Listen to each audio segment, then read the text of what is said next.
ओम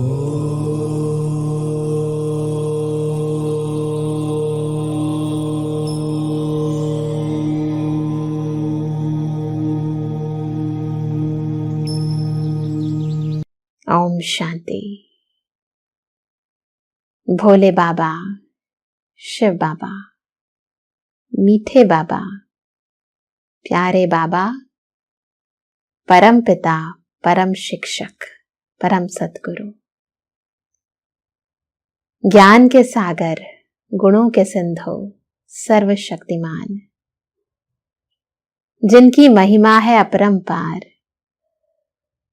उनकी शिव जयंती के उपलक्ष्य की आप सभी को बहुत बहुत शुभकामनाएं। ये त्योहार हर मन की कामनाएं पूर्ण करने वाला है। गरीब को साहूकार बनाने वाला है, दुखी को सुखी बनाने वाला है, आत्मा को सिद्धि स्वरूप बनाने वाला है। अत्यंत श्रेष्ठतम पर्व है महाशिवरात्रि। और इस शिवरात्रि के पर्व पर सर्व भक्त जन मंदिरों में कुछ विशेष पूजा सामग्री भोले बाबा पर अर्पित करते हैं, है ना। ऐसी पूजा सामग्री किसी यज्ञ में यूज नहीं होती, किसी देवता के पूजन में नहीं होती। किसी के जन्मदिन पर हम ऐसी सामग्री कभी नहीं लेकर आते। क्या सोचते हैं कि शिव बाबा को यही पसंद है क्या? अक का फूल, जो जंगली भी है, जिसमें कोई खुशबू भी नहीं है, धतूरा, भांग, बेलपत्र, और फलों में भी क्या बेर, पानी मिश्रित दूध, प्योर भी नहीं लगाते कई बार तो, और कई बार तो जल ही अर्पित कर देते हैं। तो ऐसी सामग्री जिस पर हम अर्पित करते हैं, उसके बाद भी वो हमसे प्रसन्न हो जाता है। तो बहुत ही विचित्र अर्पण सामग्री हम तैयार करते हैं। कई लोग इस दिन बलि भी चढ़ाते हैं, बेलपत्र चढ़ाते हैं, बलि भी चढ़ाते हैं। तो इन सब चीजों के पीछे रहस्य क्या है? क्या सच में ये शिव बाबा को प्रसन्न करने वाली सामग्री है, या फिर उस भोले भंडारी ने, उस ज्ञान सागर ने इन सब सामग्रियों के पीछे भी कोई रहस्य छिपा कर रखा है? आज उन रहस्यों को हम खोल देते हैं कि जानना बहुत जरूरी है, तब मनाने का आनंद आता है। तो जब हम मंदिर में जाते हैं तो जाने से पहले मंदिर में तो जाएंगे, पर मन के अंदर देखना बहुत जरूरी है, किस भावना से जा रहा हूं। भावनाएं शुद्ध हैं तो मंदिर से पहले मन के अंदर झांको। सबके लिए श्रेष्ठ है, किसी के लिए अच्छी, किसी के लिए बुरी तो नहीं है। जब अंदर ये शुभ भाव होगा, शुद्ध भाव होगा, तब मंदिर में जाने का भी आनंद आएगा। तब मंत्रोच्चारण करेंगे तो मन पर नियंत्रण भी होगा। नहीं तो मुख मंत्रोच्चारण करेगा और मन भटकता रहेगा। मुख से बोलेंगे ओम नमो शिवाय, और अंदर ये आए वो आए, यहां ना जाएं वहां जाएं, ऐसी ऐसी बातें चलती रहेंगी। होता है ना। साथ ही हम जब जाते हैं तो जल अर्पित करते हैं। सबसे पहले जरूरी है अर्पण करना। अर्पण यानी सब कुछ दे देना, पूरी तरह, न अंश रहे न वंश रहे।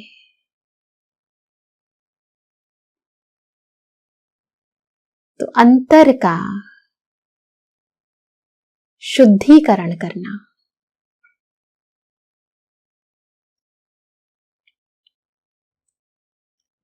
अंदर का ज्ञान जल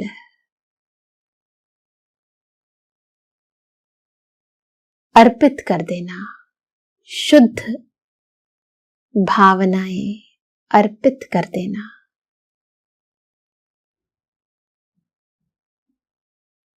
ये है जल और दुग्ध अर्पित करना।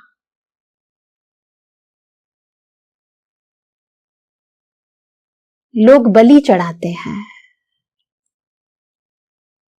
बलि क्या, हम बेलपत्र चढ़ाते हैं।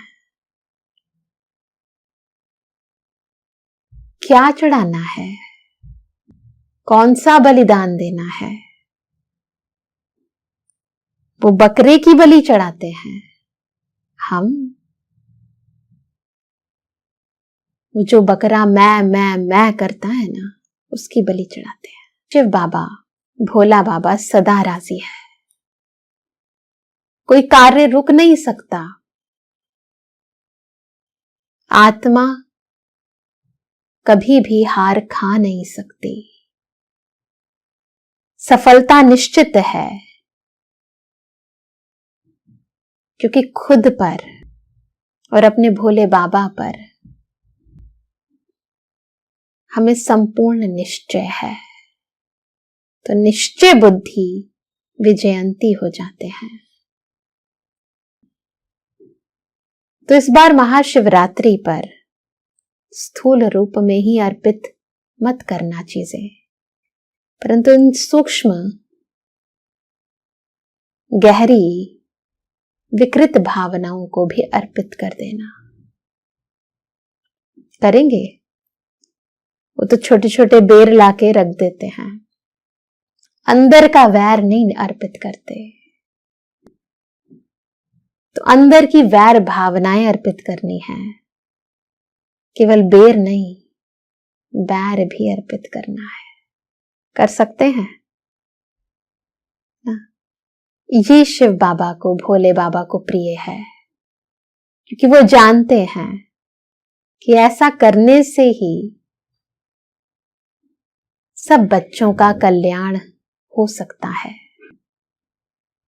तो इस बारी महाशिवरात्रि पर हम नए ढंग से, नई रीति, नई सामग्री, नई रस्मों के साथ शिव भोले बाबा का जन्मोत्सव मनाएंगे। एक बहुत ही सुंदर कहानी शिवरात्रि से संबंधित हम बचपन से सुनते आए कि एक बार एक शिकारी जंगल में जा रहा था, तो अंधियारा हो गया, परंतु सारा दिन उसे कोई शिकार नहीं मिला। बाद में उसे एक हिरण दिखाई दिया, उस पर निशाना साधा तो हिरण ने कहा कि हे शिकारी, मुझे मारोगे तो मेरे परिवारजन वाले बड़े दुखी होंगे। मैं एक बार उन सब से इजाजत लेकर आना चाहता हूं, तो तुम मेरा इंतजार करो जब तक मैं आता हूं। जब उसने बहुत शिकारी को कहा, बार बार कहा तो शिकारी को भी दया आ गई और उसने कहा कि मैं तेरा इंतजार यहीं करूंगा।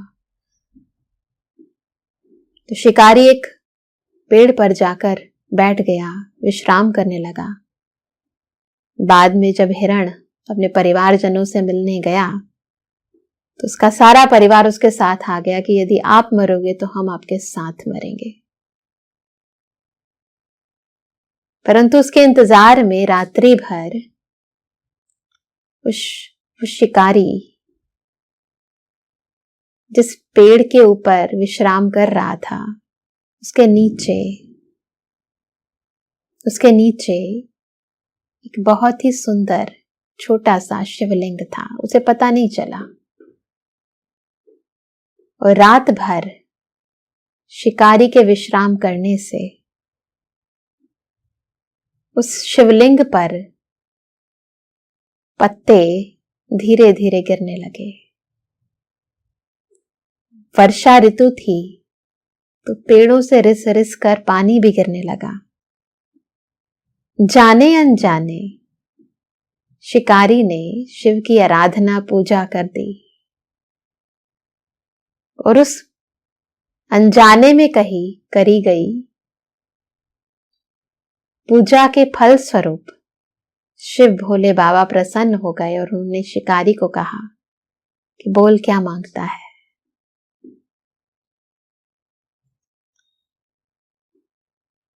तो शिकारी की मनवांछित इच्छाएं शिव भोले बाबा ने पूरी कर दी। बाद में जब शिकारी ने उस हिरण के झुंड को देखा तो हिरण का भी धन्यवाद किया और उसे छोड़ दिया, क्योंकि शिकारी का जीवन शिव भोले बाबा की कृपा से बदल गया। उसके अंदर की वृत्तियां बदल गई, अंदर की पशुता बदल गई, उसमें रहम भाव, प्रेम भाव, सबके प्रति शुभ भाव उत्पन्न हो गया। तो ऐसे भोले बाबा जिनकी है तो कहानी, परंतु जिनकी कृपा से जीवन परिवर्तन हो जाता है, इंसान की अंदर की पशुता मिट जाती है, जिसके कारण ही उनके एक मंदिर का नाम पशुपति नाथ भी रखा गया है। आत्मा ही अब इस समय पशु है, पशु अर्थात जो बंधी हुई है, विकारों के माया जाल में बंधी हुई है। तो जब पतियों का पति, पिताओं का पिता इस सृष्टि पर आते हैं तो आत्मा की उस पशुता को खत्म कर देते हैं।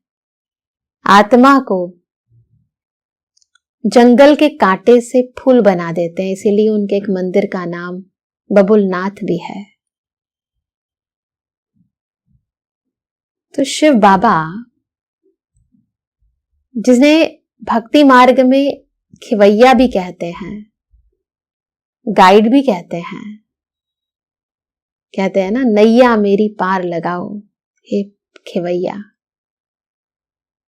जो आत्मा को विषय सागर से क्षीर सागर की ओर ले जाते हैं। अद्भुत, श्रेष्ठ, सर्वोच्च ज्ञान देकर उसे सृष्टि रंगमंच पर श्रेष्ठ कर्म करने का रास्ता बताते हैं।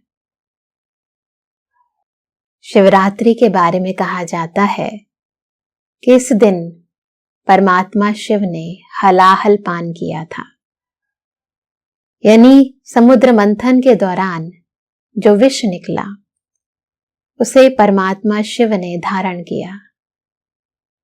वास्तविकता में वो परमपिता परमात्मा शिव जो निराकार है,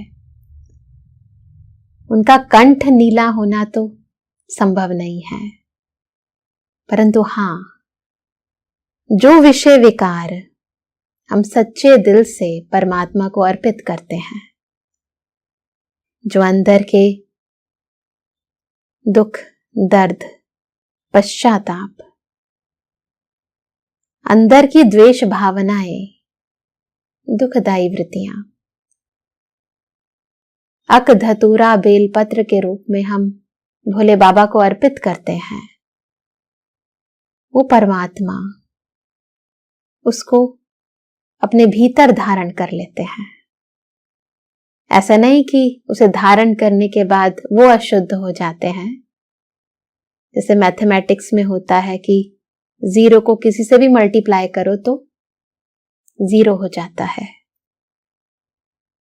वैसे ही हम कितना भी अपने अंदर का माइनस, नकारात्मक भावनाएं, नेगेटिविटी उसको अर्पित करें, शिव भोले बाबा पर उसका असर नहीं होता। वो हमें फिर भी अपना मानते हैं, अपना बनाते हैं। अपना ज्ञान, अपने गुण, अपनी शक्तियां, अपना प्यार, अपना आनंद हम पर लुटाते हैं।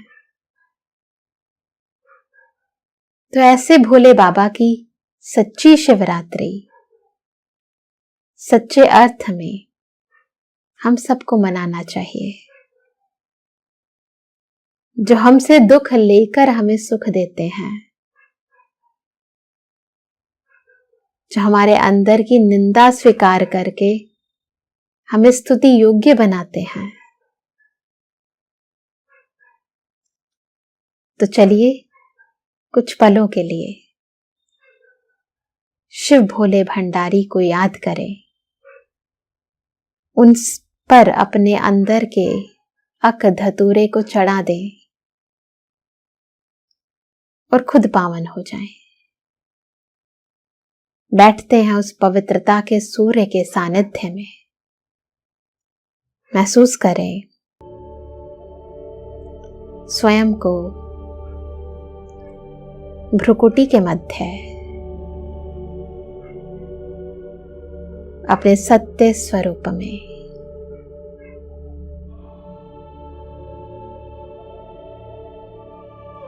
मन और बुद्धि को देह, दुनिया, कर्मों से पूर्ण रीति निवृत्त करें। एकाग्र हो जाएं।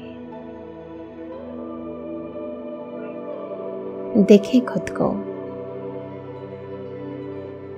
मैं परम ज्योत, परमात्मा शिव की संतान,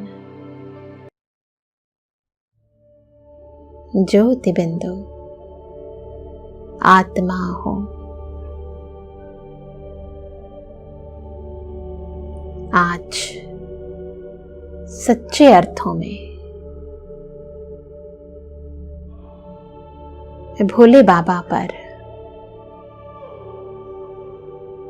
अपने भीतर का कड़वापन, जंगली वृत्तियां, वैर भावनाएं,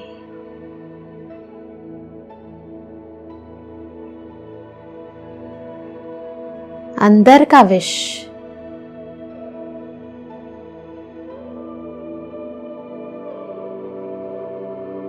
अर्पित कर देना चाहती हूं। महसूस करें शिव की पिंडी पर स्थूल सामग्री के साथ साथ मैं आत्मा परम ज्योति को आंतरिक सब विषय विकार अर्पित कर रही हूं। अंदर का मैंपन, मेरापन सब तेरा कर रही हूं। ओ मेरे भोले बाबा, ये सब आप ले लो। ये आंतरिक दरिद्रता स्वीकार कर मुझे अपने अंतर का ज्ञान, अंदर का प्रेम, अंदर का सुख दे दो। महसूस करे जैसे वर्षा ऋतु में धरती तृप्त हो जाती है, सुगंधित हो जाती है। बिल्कुल ऐसे शिव ज्योति से सुखों की वर्षा, शांति की वर्षा, प्रेम की वर्षा मुझ पर हो रही है। वरदाता मुझसे प्रसन्न होके मुझे वरदान दे रहे हैं। सदा विजयी भव, सदा सफलता मूरत भव, सर्व प्राप्ति संपन्न भव, सर्व शक्ति संपन्न भव। स्वीकार करते जाएं इन दिव्य वरदानों को, भीतर समाते जाएं इन दिव्य शक्तियों को, और बारंबार उस शिव भोले भंडारी का दिल से धन्यवाद करें। शुक्रिया बाबा, तहे दिल से शुक्रिया। ओम शांति।